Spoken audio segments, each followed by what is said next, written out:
Welcome to Scotland. As you can see, land of castles, mountains, beautiful countryside, but a lot of the battles that these castles were built for, they're long gone. But this weekend, the second round of the Enduro World Series is going to be taking place here up in Peebles, and we are going to see some battles once more.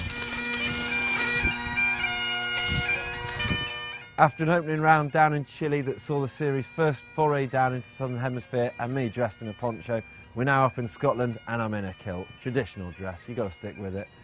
But we saw Anne-Caroline Chusol win that opening round and Jerome Clements take the men's win. Unfortunately, Jerome has sustained a shoulder injury and won't be racing this weekend. And there are a few other men out as well. Still Dan Atherton and Nico Vulio and Fabian Borel after that horrific back injury that he still stormed on like a trooper through a couple of rounds.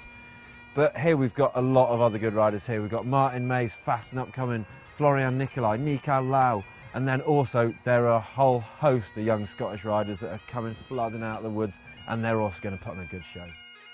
As you can see behind me, there are some spectacular forests up in this area, and this event is going to be taking in a whole host of them. We'll be starting at Innerleithen, one of the most infamous downhill tracks in this country, and then we'll be moving over to Glen Tress, where we'll see one of the best loved trail centres brought into action, with it all rounding off down in the Peebles town centre.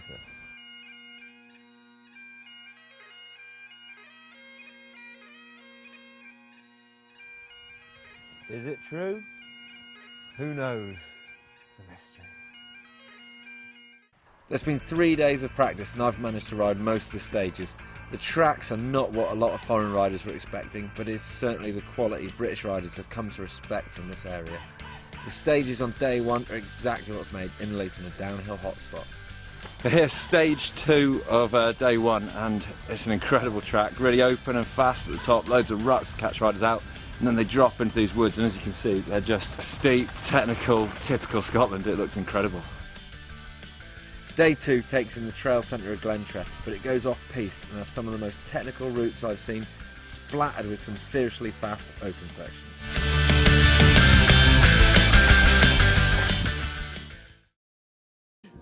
Chris Ball, EWS Director, we're just getting a bit close with him.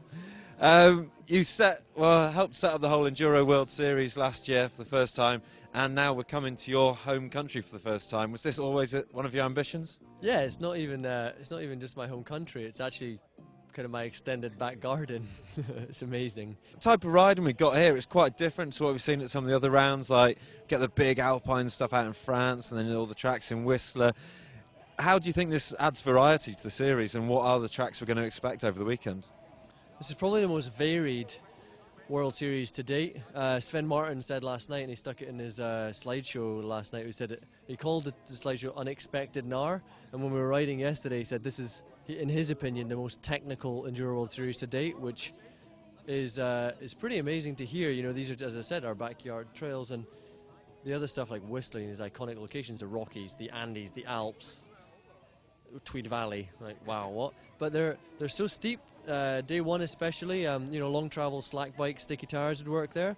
But then you've got 60k to get through the day. So, but yeah, physical, emotional, tactical.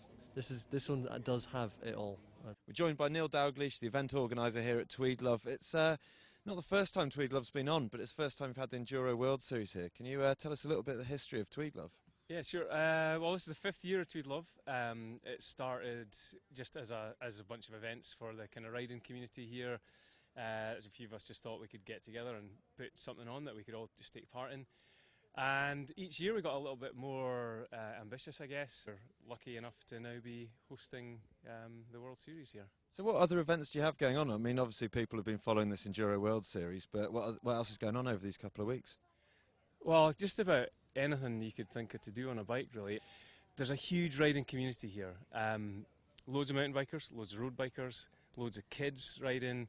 So, I mean, we've had a load of kids events. We've got kids racing. We've got a road. We've got a sportive. We've had the Glen Tress 7, which was about 650 riders last weekend. There's so many riders here, and that's what's made it all possible. Is because there's a few of us who were doing it to start with. But more and more people have got on board and helped us do this. And, this weekend wouldn't be possible without a huge number of people putting in lots and lots of hours. We're not a big resort, like, we ain't Whistler, we're not a big ski resort place. but we are a really enthusiastic bike community, and so there's a huge amount of sort of energy and enthusiasm to invite people here and for them to ride our trails. And you know, we're proud of the place, and we're keen to invite people and come and ride with us.